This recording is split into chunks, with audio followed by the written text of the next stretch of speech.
Hello, everybody, and welcome to another episode of the Tracy Show. I know it has been a long time, but all of my viewers know what I've been up to. Um, I'm just glad you all are here. We're going to have a great conversation, but before we do, um, I am going to pay some bills here first. The number one thing I ask you to do is subscribe. I have 232 subscribers. We're trying to get that number up to 300. Subscribing costs literally nothing, $0 that it costs to subscribe. So subscribe to the channel so you can be notified when I go live. Support me on Patreon. We start at $2 a month, and you get things first whenever I go live. You get polls, all that kind of thing. We start support at $2, and then it goes up to $15. But support me at Patreon. And I always forget to mention this, but our show is airing live. And here comes a fire truck because it always happens when I decide to podcast. This show is also airing on my website, TRACYMediaLLC.com. So you can shoot over there and comment too. It'll just come back through the StreamYard. Visit our page on Facebook. And those are all of the commercials I have to pay, so I am going to let my guest introduce herself.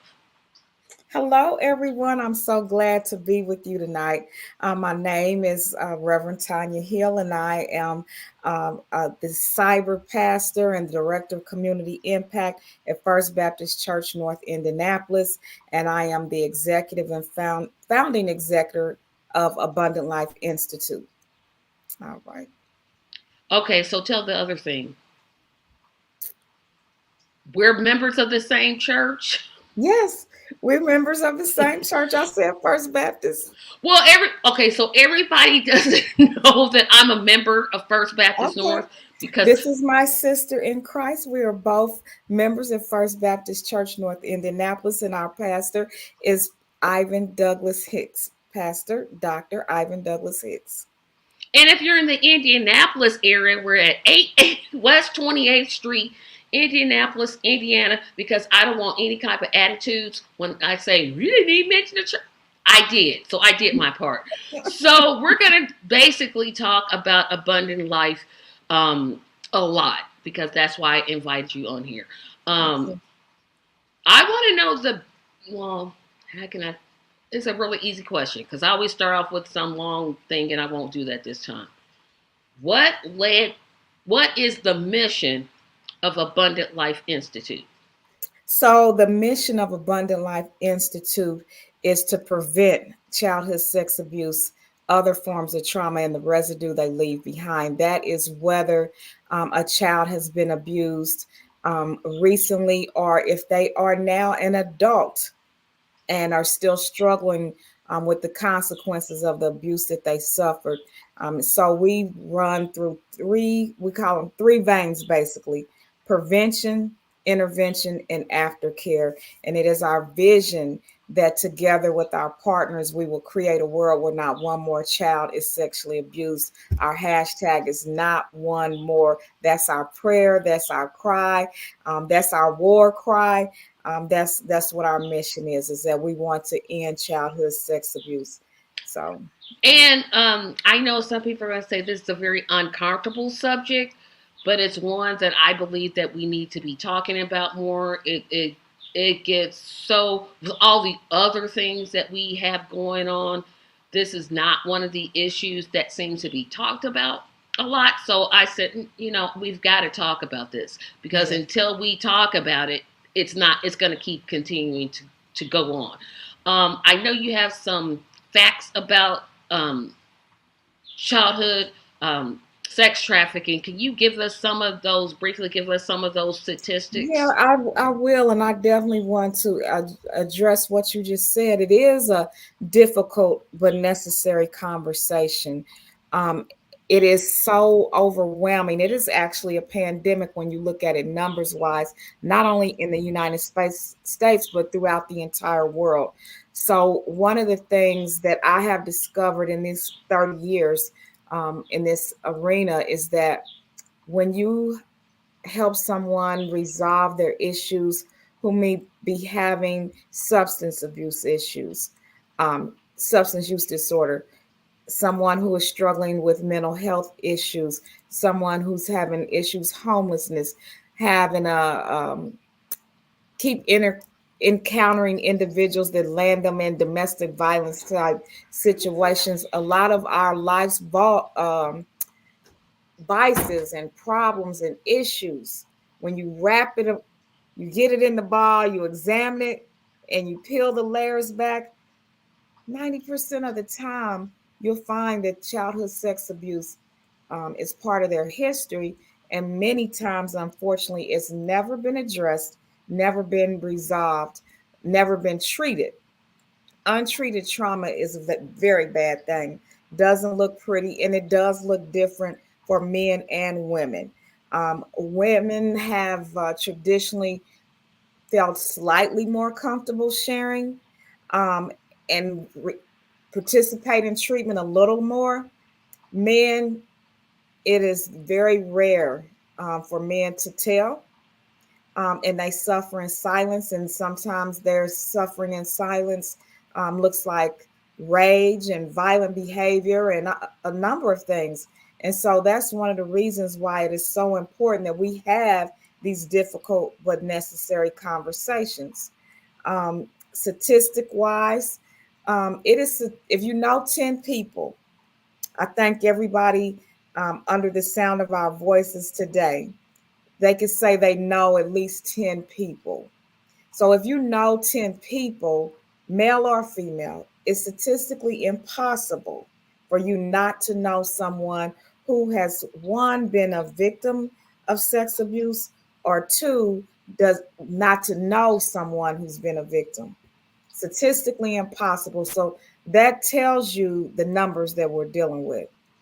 Another statistic that people are challenged with is that we teach our children stranger danger.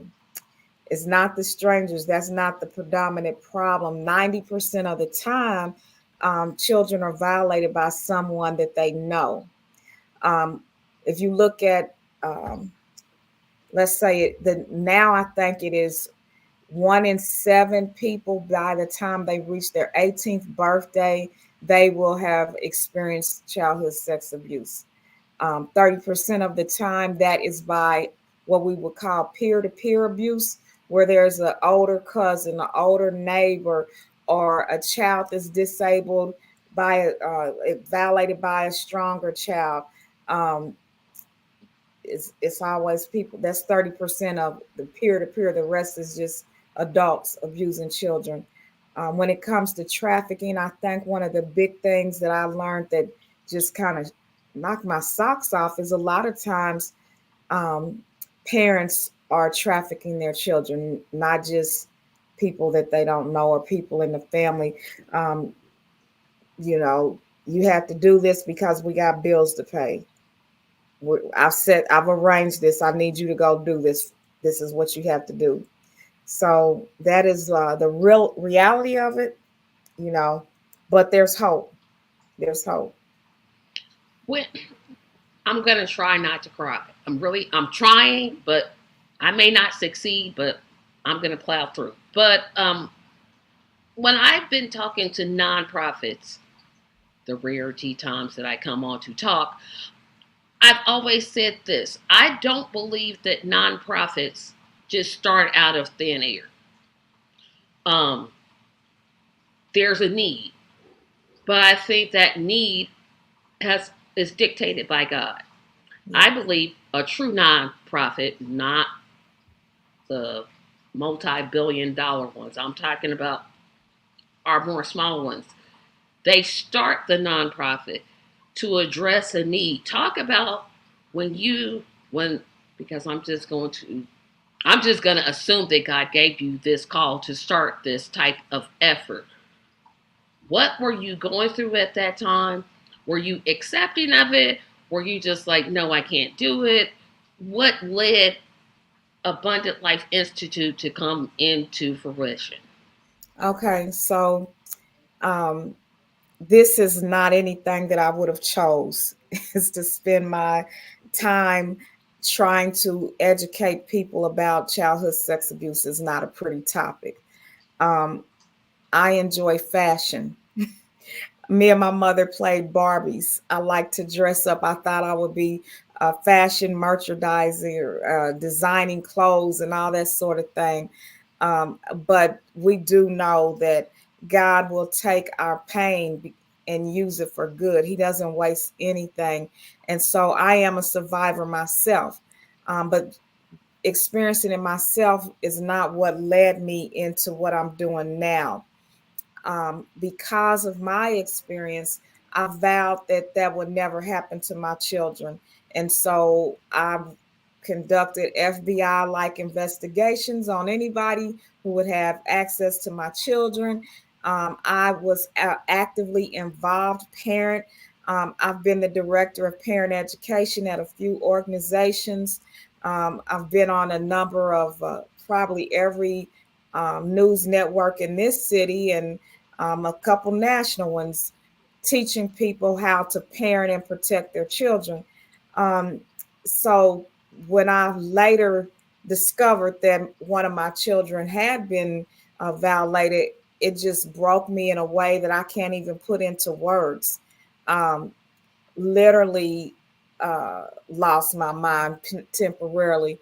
And I kind of had what I would say was a very spiritual experience. I was actually at a spiritual awakening retreat, and I encountered a letter that was written by one of my children, and that's how I learned the magnitude of what had happened. Um, and I just was. It wasn't just a tear, a cry. No, I was sobbing from my soul.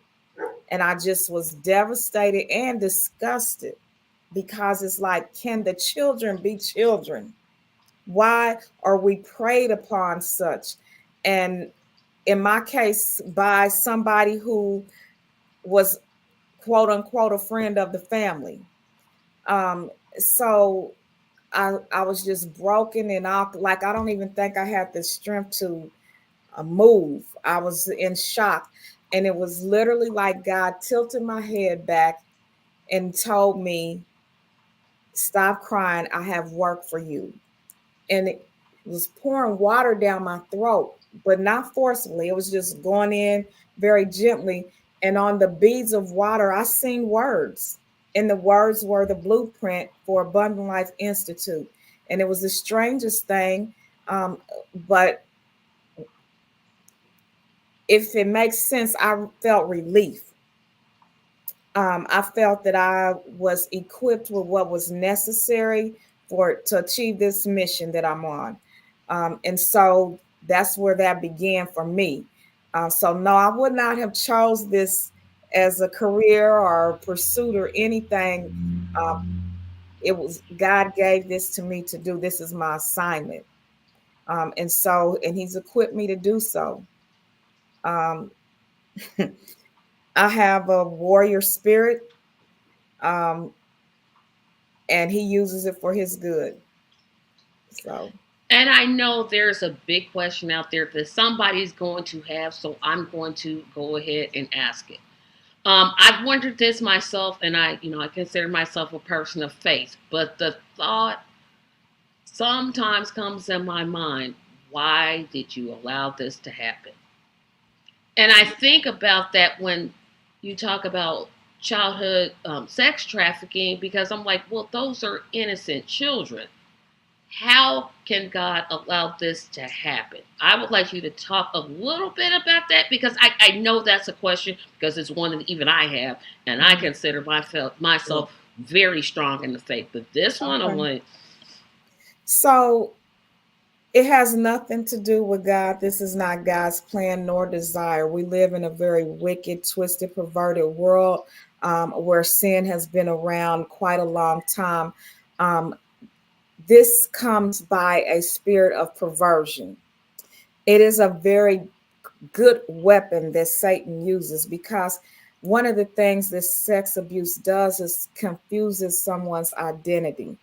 Sometimes you're abused so young that you don't even know who you are yet anyway.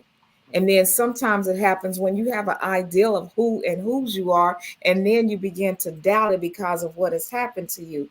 So if I'm Satan and it's my job to steal, kill, and destroy, this is a pretty effective weapon, because I'm going to violate your temple.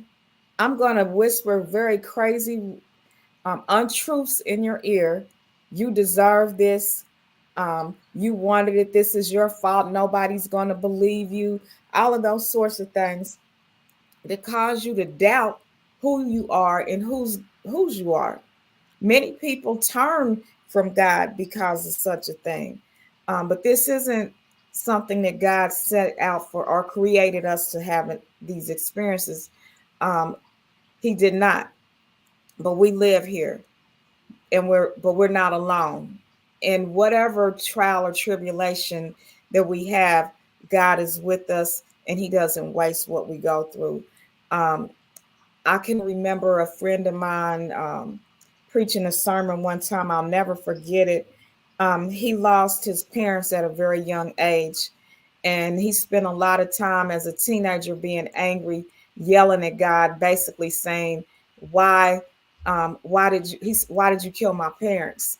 And he said, God answered him very clearly, "I did not kill your parents, but I have the question: why did society kill my son?"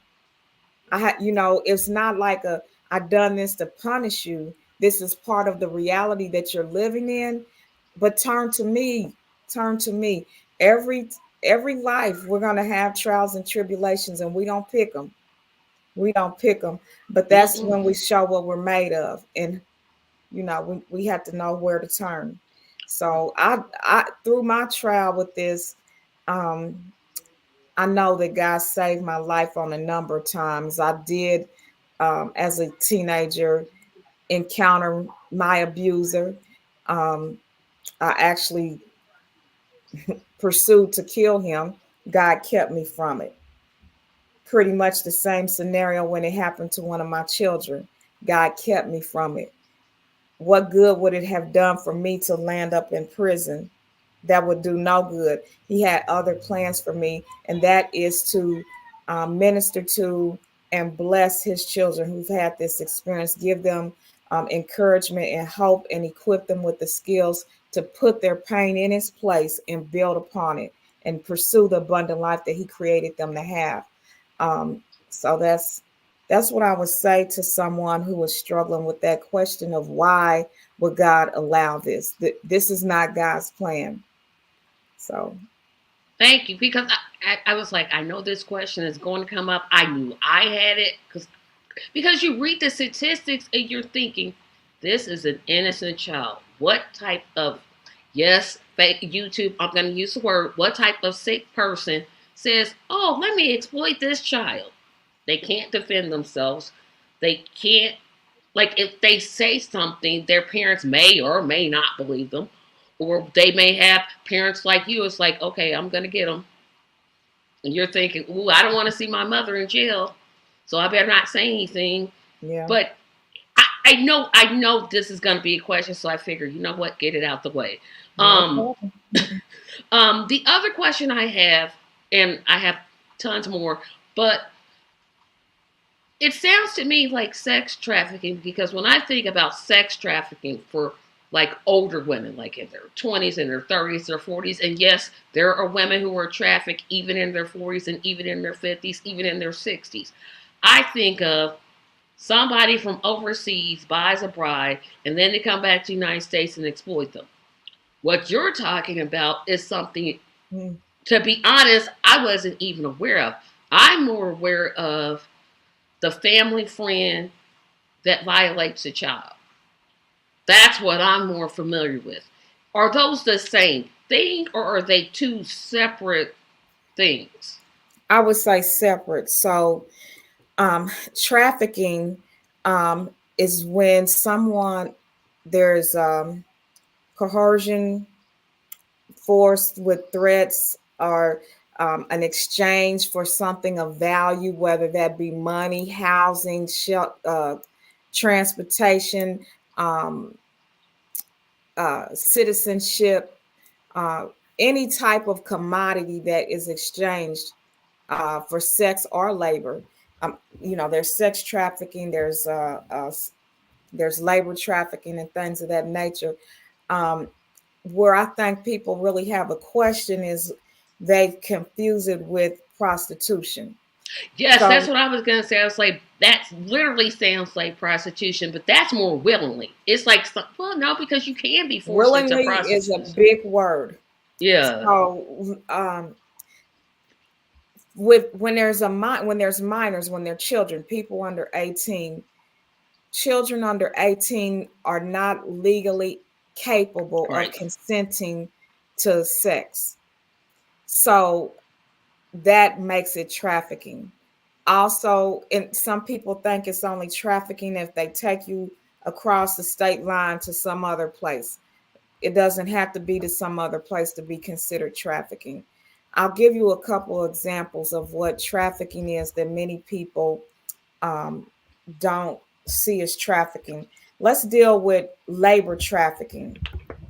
When I worked at the Marion County Juvenile Detention Center, um, I was thinking, wow, what is it with the age 15? Boy, we had so many boys that were age 15 coming in.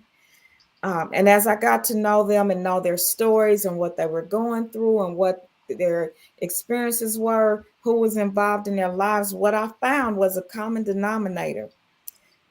Many of these 15-year-olds did not have their parents involved in their life. They might have one parent that's locked up, another parent who's struggling with substance use disorder and not available.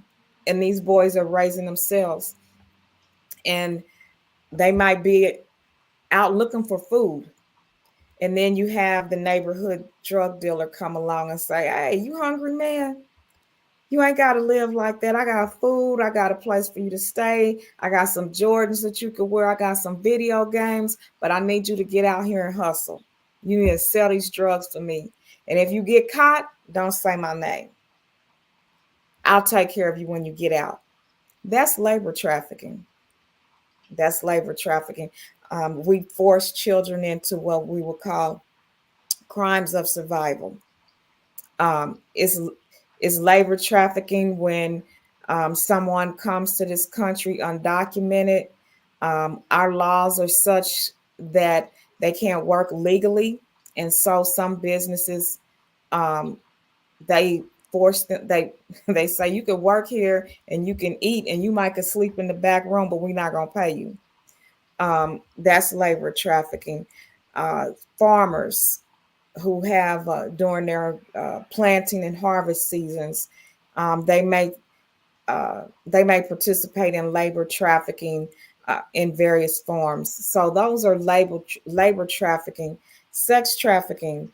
Um, there are people who create rings where they kidnap children and they sell them repeatedly. That's sex trafficking. But it's also trafficking when parents or family members sell their own children. And that's the thing that happens more than many people know. Also, you have teenagers who are caught up in very dysfunctional homes. They may be being sexually abused at home, amongst a number of things. They run away, they're out on the streets, and then they're in the same category as the young boys who are being drawn into selling drugs. They're out there, they don't have anyone to take care of them. And so here comes the quote unquote old school term neighborhood pimp who says, "Come on, stay with me. I'm going to teach you how to make that money. Let's roll." Sex trafficking. So those are some examples. Yeah, and that I knew, I sort of knew the difference, which is another reason why I brought you on, so I could learn as well as my audience, because again, this is so not talked about. Oh, we have comments. Kiko, hello, hello, hello, hello. Thank you for watching. Shout out to Tracy and Tanya. Keep them coming. He also says, thanks for discussing this very important topic. Great distinction between sex work and trafficking. Let me mention about the sex work, because you used the term. I think you said some of it is willing. Yeah, because I'm thinking of the adult woman or man that just sells themselves sexually for X amount of dollars. Mm-hmm. That's what I'm thinking of. So I want to preface it by saying that's what I was thinking of. Mm-hmm. And a lot of people think that, well, the one, what I want people to think about is the word willing. Okay. If your life circumstances have brought you to a place where that appears to be the only option for you, how willing is that? Oh, yeah. So what brought the person there? I don't think many people wake up and just say, "Hey, I want to see 10 to 12 Johns a night every night, or and give my money to a pimp." I don't know that that's willing. There is a lot of manipulation. If you want to think of it through a spiritual sense, let's say we know that Satan is cunning and crafty. Um, so we also know that when you manipulate someone, that is a form of witchcraft.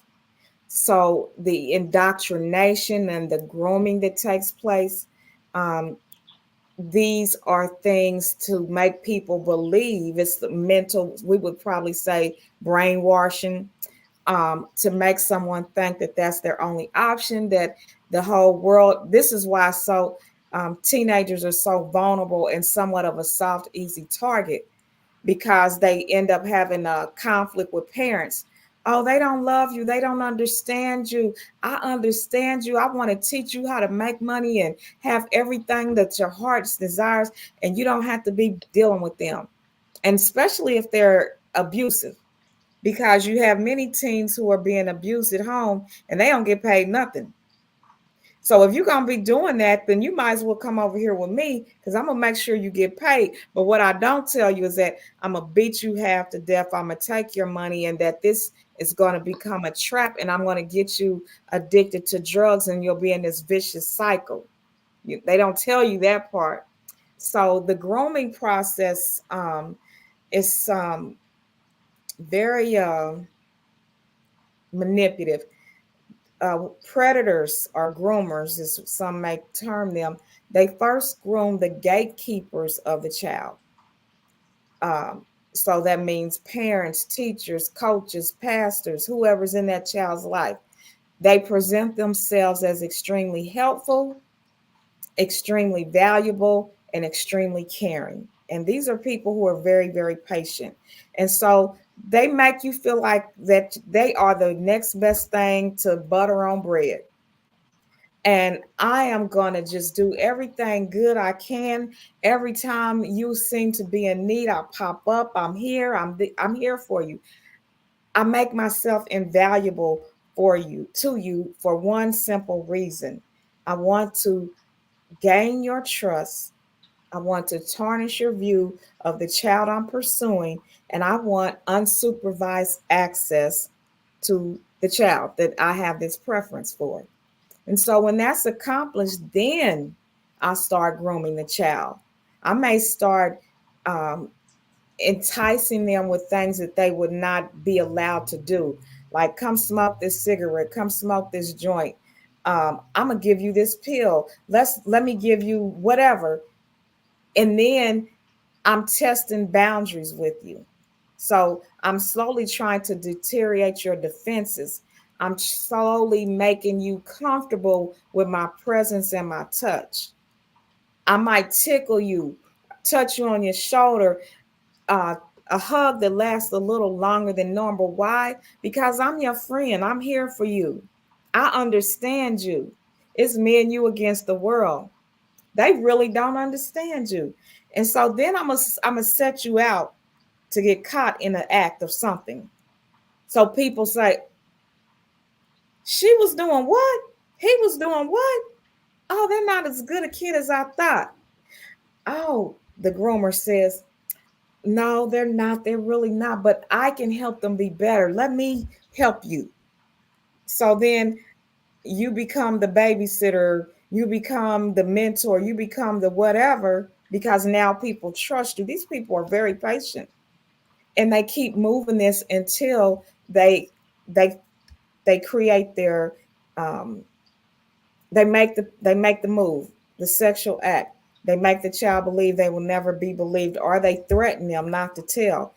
They create a world of secrecy, and they let this go on until they're tired and they move on to the next. Not caring what happens to that child afterwards.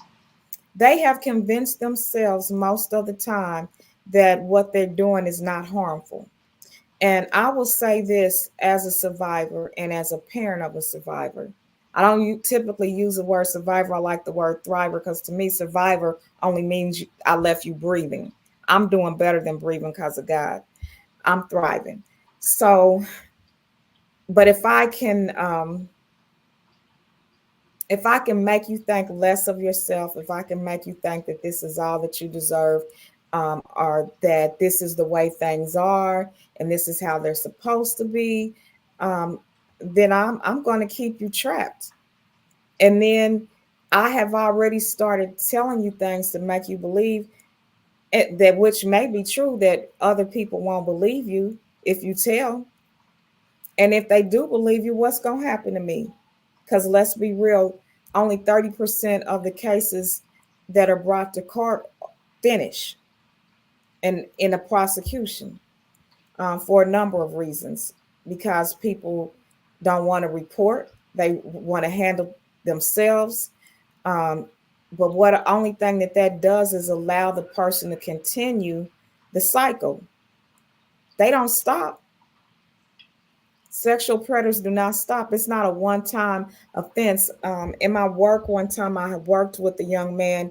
He was abused in every kind of way throughout his childhood.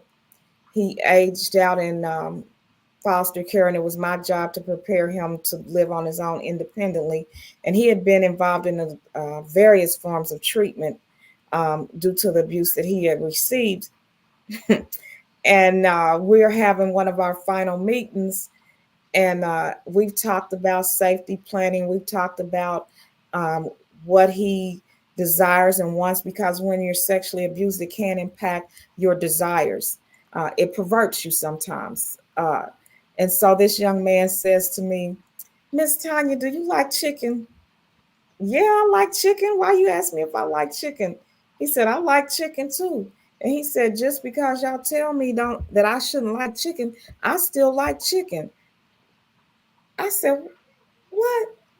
And he said, don't be scared. I got a plan. I like young girls that look sluttish. This is his words. But my plan is this: I'm going to get a girl that looks young and sluttish, but she's going to be my age, so it won't be illegal. This is what's in his mind, this is going to be his success plan. And we're weeks away from him aging out. So all that he went through in life and everything he he learned, his biggest lesson was, this is what I still want. And so this is how I'm going to get it in a legal way. And I tell you, he is doing better than many.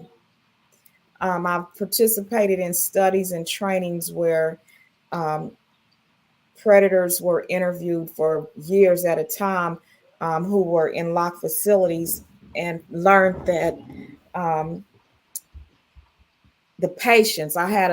There was a gentleman who said when his daughter was born, he knew that he was going to molest her, but he didn't want to hurt her. So he was going to, quote unquote, wait till she was about 7.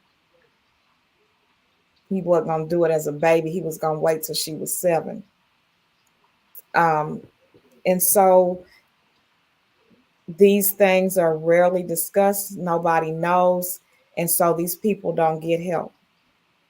And society plays a role into it, plays a role as well with this simple things like our vocabulary. Have you ever heard, you see a young man in the family, let's say he's 5 or 6, and he's what we call, he's dressed for Easter Sunday. He's suited up, he's looking nice and good. And what does everyone say? What's up, player?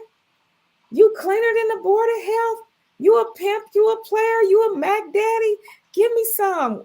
We promote that mindset, you know. And so we're teaching him that it's his duty to conquer the opposite sex, or in sometimes, some cases, the same sex. But we send the messages and the things that we say and do. You know, we really just do. But there's yeah. That was really heavy. I wasn't expecting that, but again, this is why I think this discussion is so important. I want to move on to like a strange section of this because it seems like the enforcement, you already said only 30% of cases actually make it to what I would call a trial where they're tried and they're convicted. Mm-hmm.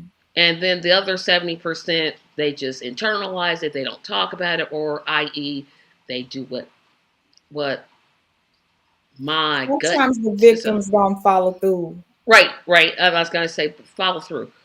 What kind of holes are there? And this doesn't have to be a federal discussion of legislation, but even a local discussion of legislation. What is it that you would like to see legislated to help put these groomers where they need to be? One is the mindset. Um, a lot of times in our society, we are the worst victim blamers ever. Well, if they let you do that, they're stupid. Or why'd you wait so long to tell? It might, you know, so this is not something that people are just like, I can't wait to tell somebody this. You don't even want to go to the hospital. Some people, they try to heal themselves physically because they don't even want to go to a hospital and say what has happened to them. Um, this is like, there is no more, there's not a deeper violation that you could do to another human being. There's, you could hit me and black my eye and all that kind of stuff, but there is no deeper violation to a human than you can do them and molest them. None. So the courage that it takes, the strength that it takes, the support that it takes, many people simply just don't have. They they don't. And I'll be honest, for me, when the person was out of, once I told and the person wasn't in our life, I went on to being a kid. I didn't have emotions around it that I can relate to or identify or put a name on until I was a teenager. So much later. So, and a predator has convinced themselves that what they did to you wasn't bad. You know, this is what everybody does, right? So legally, there takes a lot of strength to even report it. And in the cases that it is reported, by the way, I would say that this is National Child Abuse Prevention Month. And in Indiana, everybody is a mandated reporter. And that means that if somebody reports to you that they've been abused, it is your mandated responsibility to report abuse. You don't even have to know the facts, even if you didn't witness it, even if they didn't tell you, but you suspect it. You are mandated to report that. You are mandated to report even suspicion. It is not your job to determine if it was true or false, the innocence or guilt. You report and you let the authorities do that. So that's number one. Um, so let's say it's reported. The child is supported. They're supported by a family that believes them. They go through a hearing, and I'll just use this scenario. Um, the child didn't, let's say an incident occurred at between ages 5 and 8. The child didn't tell until they're 15. By the time it's reported, then the person, when it occurred, they both were minors, but now the predator is an adult. The victim is still a minor. The adult now cannot be held responsible by juvenile court because what, they're now an adult. Adult court has no jurisdiction. Why? Because the crime occurred when they were a minor. So they don't get on the sexual registry list. They go on with their happy life. They got a they had a little inconvenience, to tap on the hand, and they go on with life. Um, I'm proud of the fact that laws are beginning to change. If now, if actual intercourse occurred, there is no statute of limitation in most states. You can still report it at whatever age. Um, so here in Indiana, um, reporting is heavily encouraged, and that's a good thing. Um, but yeah, there's a lot of reasons why sometimes a child or a family will say, I don't want to put my child through that, so we're not going to go through it with the trial. They might start and then they drop. Um, Sometimes, especially people who are financially able, they'll try to pay off a family. You know, it's a number of things that happen, but um, the laws are improving. Because honestly, there's been a time in our history where society believed that if this has happened, that's family business. We ain't gonna touch it. So the laws haven't been very favorable. Not until things have improved since the Me Too movement and things of that nature. Um, so yeah, That that is just what I find like exhausting is you're saying that, and I'm just using this example because everybody knows I have 0 children.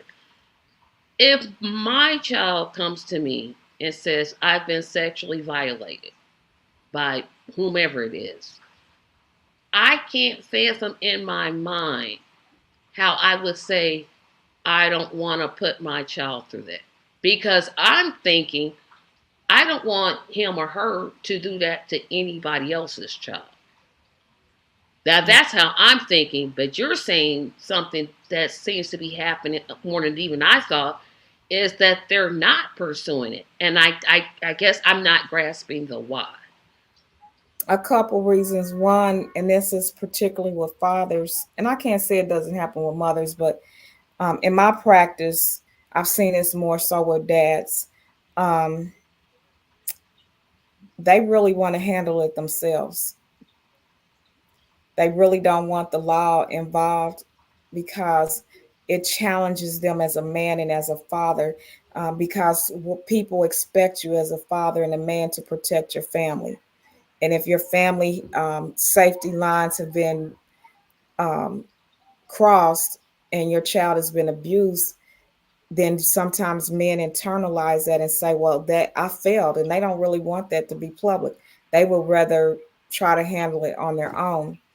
Um, and moms, a lot of times, see the pain on their child, and to have them to, the, I will say this, they don't want their child to have to keep telling the story. But in Indiana, um, the initial interview is recorded, so they can play that in court, and it doesn't have to. You don't have to keep asking the child the same questions over and over and over. So they try to make it a little better. But if you have a child and they're 4 years old and you haven't taught them proper vocabulary, and they go to court and they say, well, he touched my cookie. Well, they can't prosecute anybody for touching your cookie. See what I'm saying? Yep. So we have to teach our children. We first have to make sure that they're comfortable talking to us about anything. Body, that they understand body boundaries. They understand that they can say no. Sometimes we'll say, oh, that's a bad kid, because they say no, or they kind of sassy. But in reality, that's teaching the child to be independent and that they can say no. Because a lot of times we've trained our children that they cannot say no to adults. But that's when we're assuming that all adults are good and they are not. And so we had to make our children comfortable with talking to us. We have to talk to them regularly. We can't expect that children are going to always bring it to us. It should be part of the, when they're able to talk and identify body parts, you need to start having these conversations on an age appropriate manner. I'm not saying that you want to traumatize your child. I'm saying at an age appropriate manner. There's lots of books that parents can use through, they can use storytelling to equip their children to respect their boundaries, make sure that other people respect their boundaries, and that the child knows that yes, regardless of what somebody says to you, you always come and tell me, you won't be in trouble. um, so we're dealing with age things that make it difficult to complete in court. um, I'll be honest, a lot of people who fall in the category of predators, they're often very affluent people who are trusted and loved by the community, and people don't want to believe these bad things about them. So, Yep.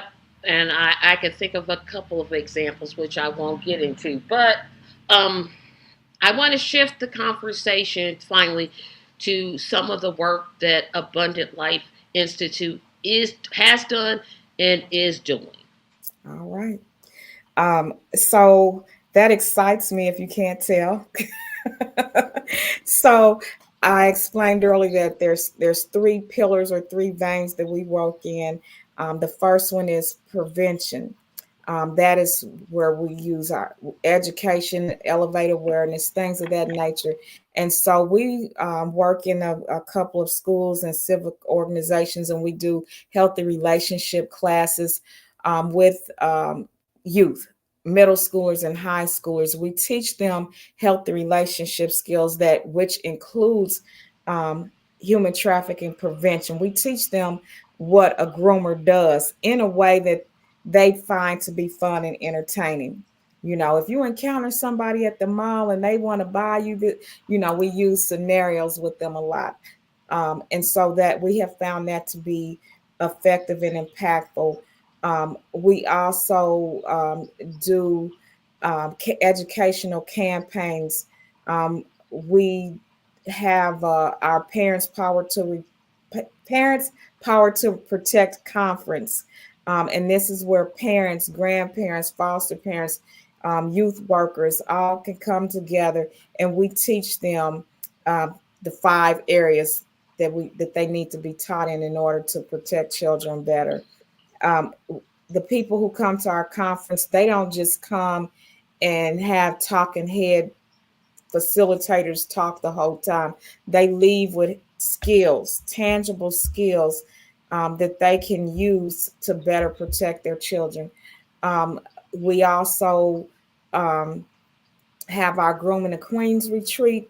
We do that locally, nationally, and internationally. We travel everywhere, putting on our signature retreat, which is intended to um, provide a safe place, a nurturing place, a healing place for people to learn and share if that's what they would like to do, and really build community so that they can be resilient and move on in life.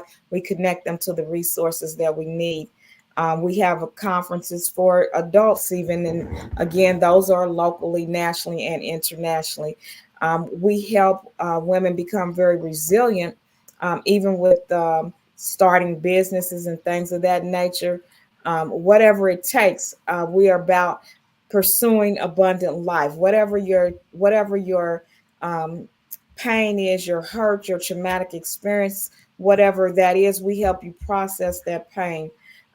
Intervention wise, right now, as we speak, we have been wanting to do this for some years. It's been delayed due to COVID and other things, but we are opening up our Tamar Sanctuary, which is a home for women who have been displaced due to sexual abuse.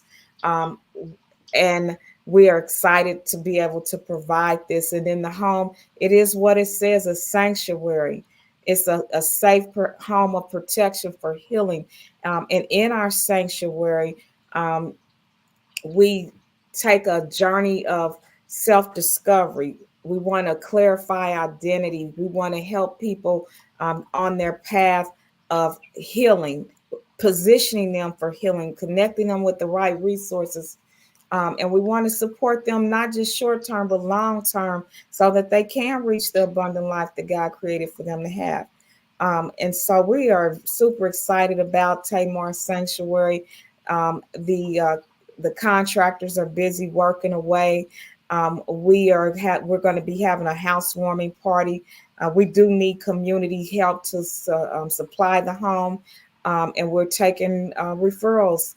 And so we're excited about this. The first year will be a pilot program, and so the women that we look for are 18 and over, people who, if they have a history of, if their abuse has led them into substance use disorder, led them into homelessness or anything, led them impaired their mental health, then we want them to have participated in some programming that has them at a degree of stability so that we can take it from there and help them the rest of the journey. That's what we're looking for. So that is a great thing. And then as far as aftercare, we do life coaching on for individuals and group. And the life coaching is for anybody who wants to put the pains in their life in its place and pursue the things that they want to achieve in life. So that's kind of it in a nutshell. We celebrate every year with our Unity Gala. That is our big fundraising event that kind of supports us throughout the year. And this year we're also going to have what we call the Boss Lady Tea, and that is where women in business, um, and even women who just want to see other women do well, we come together for a really fabulous tea, and we raise money to help support Tamar Sanctuary and women locally, nationally, and internationally.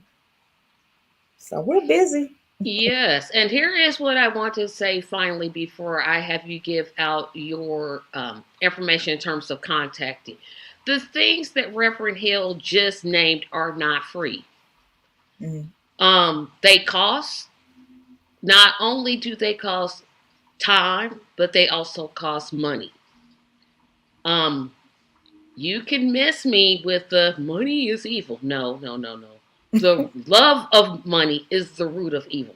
Yes. Money is a necessary tool that Abundant Life and other organizations need to function. Mm. If we are serious about stopping sex trafficking, especially in children, what I want everybody to do in this podcast, and I'll have Reverend Hill give out how people can make donations, is to, and it doesn't have to be a lot because I know times are hard. Trust me, I know. But I know they would appreciate any donation. I know that they are going to put it to good use because if they don't, they'll have me to deal with. Now, what I'll do, I don't know, but I'll do something. But I know that the money will go to good use. She talked about the gala, which I hope you tell me about because I love stuff like that, going to things like that and Yes. supporting. Yes. Um, but again, 5, 10, $15 donation, I know would be appreciated. Yes. So, Reverend Hill, if you can tell us one, how to contact Abundant Life Living, and second, how to make a donation. Okay, so the best thing to do is follow us on social media, on Instagram as well as Facebook. Abundant Life Institute is the name of our page, Abundant Life Institute.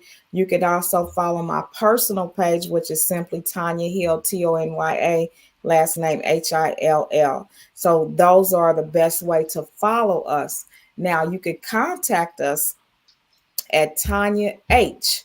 Period. Abundant Life INST at gmail.com, which you can find that on the social media pages as well. Now, if you would like to bless us, we certainly stand in need of that, and we do put it to good use. And if you follow our pages, you see we do quite a bit throughout the year. You can make a donation. One of the most popular ways now, we have donor box and all that, but I'll share what is most popular, and that is Cash App. People like Cash App. And so the Cash App is the money sign Tanya, TONYAHILL, A for abundant, just the letter ALI, Tanya Hill, ALI. So it's Tanya Hill, and then it stands the initials ALI for Abundant Life Institute. So that's the simplest way to give. If you contact me on any of those platforms and you would like other formats for donating, I could share those with you because, like I said, we do have donor box. We have a number of things, but the most popular now seems to be our Cash App. So Thank you so much. And I look forward for my audience in interviewing other nonprofits. I will be looking, or if somebody just knows a nonprofit that I should be interviewing, let me know. I certainly would love to have them on. I want to thank everybody for watching.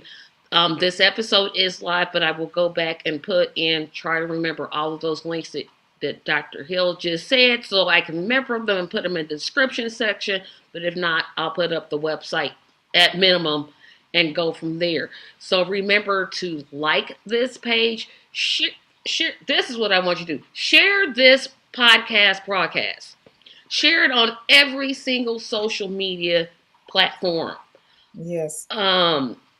And I usually don't beg, but in this case I am, because again, this is a subject that is never talked about. Never. And we have to become the solution. Yes. Thank Instead you of so much. just back complaining about, oh, well, they shouldn't do this. No, we can play our part. Share it on your social media. Make a donation.